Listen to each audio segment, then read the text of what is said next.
Құрметті жастар студиясының 15 жылдық мерейтойына жиналған көрермендері. Бүгінгі кеш қалай өтіп жатыр? Олай болса, біздің жастар вокалды студиясынан небір талантты өнерпаздар шыққанын өздеріңізді білесіздер. Ал қазір 1999 жылдан 2021 жылға дейін өнер көрсеткен түлектерімізге көз жүгіртейік.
Жанна Басылова.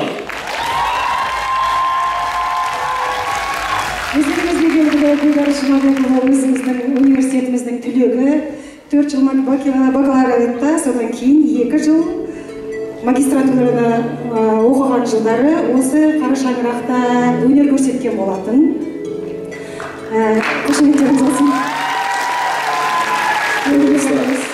Мен сияқты 4 жыл, 6 жыл, 8 жыл осы сахнада өнерлерін көрсетіп, жастар вокалдық студиясын қимай, осы сахнаны қимай өткен қаншама достарымыз.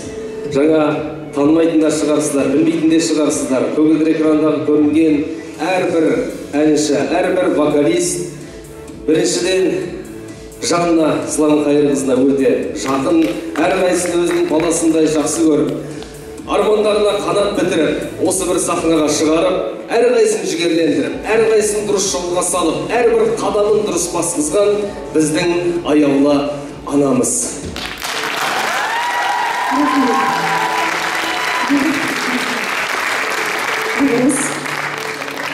Енді сен ең бірінші келген жылы бірінші жас қанатқа шыққанымызды білесің ғой, иә? Сол кезде біз қандай ән тыңдайтын едік?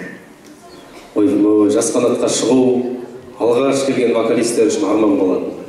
Біз ол кезде хорда тұратынбыз, ең артқы қатарда. Соның арасынан таңдалып іріктеліп, облыстың атынан Бөкетов университетінің намысын қорғап сахнаға шығу, облыстық деңгейдегі сахнаға шығу бізге үлкен арман, үлкен жауапкершілік болатын. Сол кездегі алғаш орындаған әнім ерте заманнан келе жатқан Досым Хасан ансамблінің керемет бойтұмар әні болған. Сол замандағы әзілге толы керемет ән «Су тасушы қыз» деген ән болатын. Орында таңдап берген Жанна Басылова. Сол әнді бір шырқап көрейік. Жастық шақты сол образда көрейік ал. Өтеміз, иә. Маған сіздің шляпыңыз керек болады. Жоқ, бұл шляпа емес, басқа шляпа үйреншіге саған.